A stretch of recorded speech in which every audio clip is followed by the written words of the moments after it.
Yes, Kenya. Tamu sana, yes. Former Nandi Hills Member of Parliament Alfred Keter made some remarks about 2 days ago. Remarks that I want us to have a look at here, for they are going to inform the basis of our analysis right now.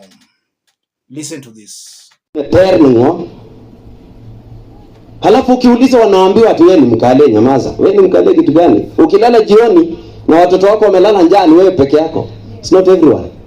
And all the petrol stations are in watu wa opposition and government.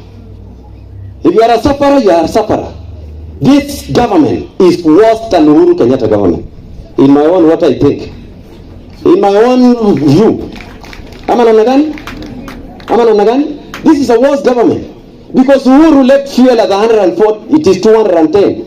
And you know the last time, about a week, CS Chirchir, ambao ni mtoto wetu wa Bomet, akatangaza ati because of the war in Israel and Palestine, the fuel is going up to 300.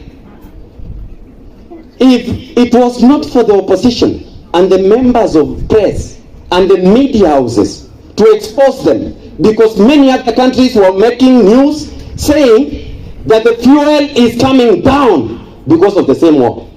Ours is going up for the same war. Ndio wakawaja juzi hawakuongeza. This week they were increasing to 250. Alafu wanatutisha sana ati nini? Sijui wanatishana na mimi wasijaribu. Mimi unajua mkiniangalia mnielewe vizuri. Mimi hakuna mtu anaweza nitisha hata kidogo. Na siogopi, wanajua, mpaka Ruto anajua. Sitishwangi na mtu yote. Moi died and I let his soul rest in peace. But he knows, Alfred Keter. Uhuru Kenyatta knows that mimi ni wa kusema ukweli. Let me tell you something brief as I finish. In this world, make a difference in people's lives when you're still living. Because this world is too short to live in it. If you go up to 110 years, you're lucky. You're lucky. The entire cabinet of Moi in 1963, maybe one person. The whole parliament, maybe two people. Our whole parliament in 63, maybe two or one are still living. This world, even Jesus Christ, the people who crucified him are still not living. And we don't remember them. We remember Jesus Christ. Tunaelewana? So we don't give a damn about that you want to take our lives or you want to take whatever. Come and take it. Anything that you want. So long as we speak the truth, because the Bible says it's only the truth that is going to set us free. Period.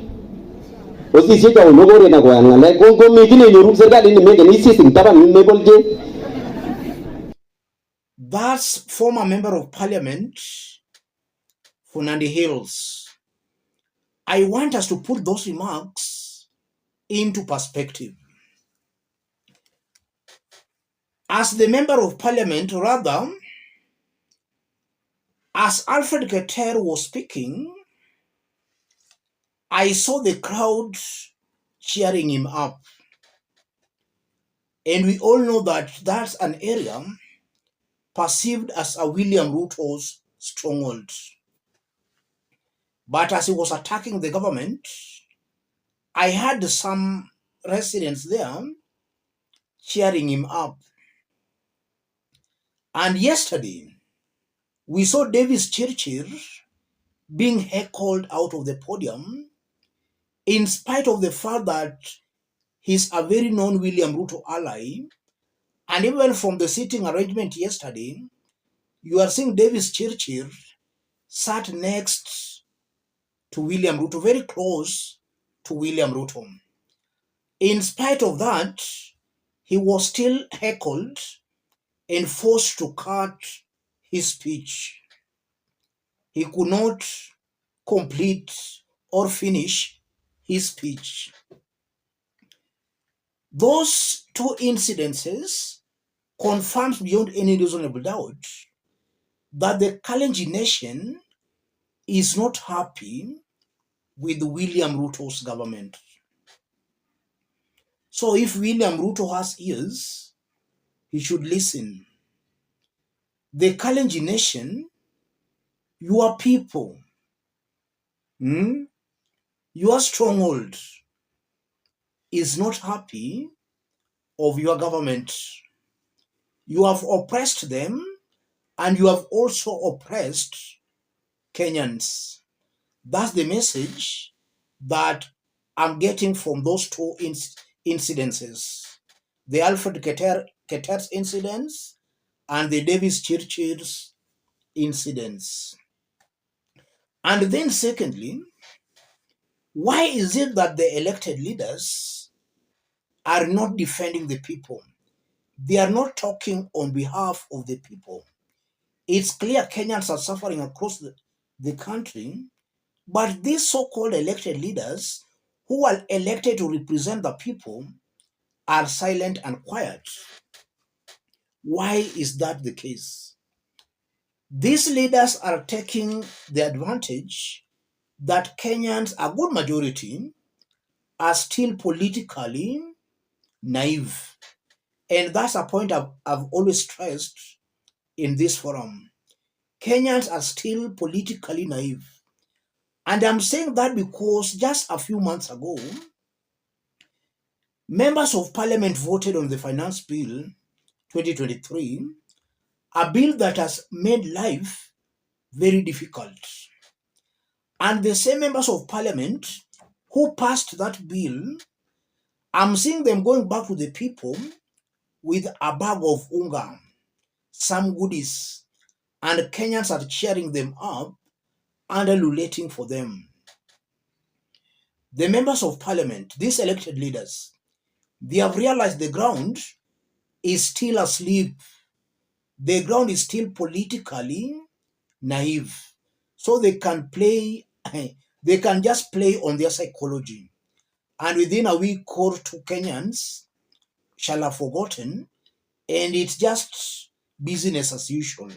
You betray the people after 2 weeks, the people are forgotten, and you go back and play them again. So they are taking that political advantage. And then thirdly, it's a fact that Alfred Keter is saying the truth. So the question is, why did Nandi Hill residents vote him out? Because he has been talking that way for some years now. Why did Nandi Hill residents vote him out? And who is the Nandi Hills member of parliament who is just silent, who cannot speak on behalf of the people? Just as I've explained in my second point, the people are politically naive. It's a fact Alfred Keter was voted out because of William Samoei Ruto.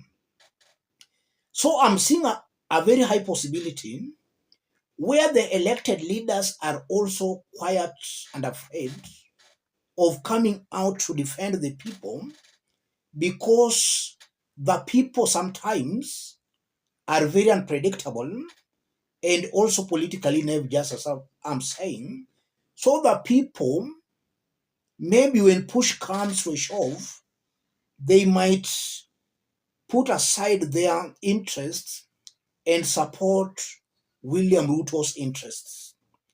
And that's why most of these elected leaders, again, might be quiet. They are not defending the people. And by them being quiet, you are finding that the people are being oppressed by the government. Which lesson, or rather, what lessons can Kenyans learn from that? Kenyans should put their interest ahead of any other leader. As much as you might love William Ruto, if William Ruto's interests supersedes your interest as a voter, look for your interests first. If there is a leader who has been standing for the people, that's a leader whose interests supersedes that of, or rather that's a leader whose interest is with the people and not with William Ruto. Kenyans should be sticking and supporting such leaders. What has been happening before is that Kenyans always betray such kinds of leaders. And that's why sometimes back, the same Alfred Keter made it very clearly that honest leaders, good leaders, are being punished more than any other person. Kenyans should change that mentality, especially the Kalenjin nation and the mountain nation.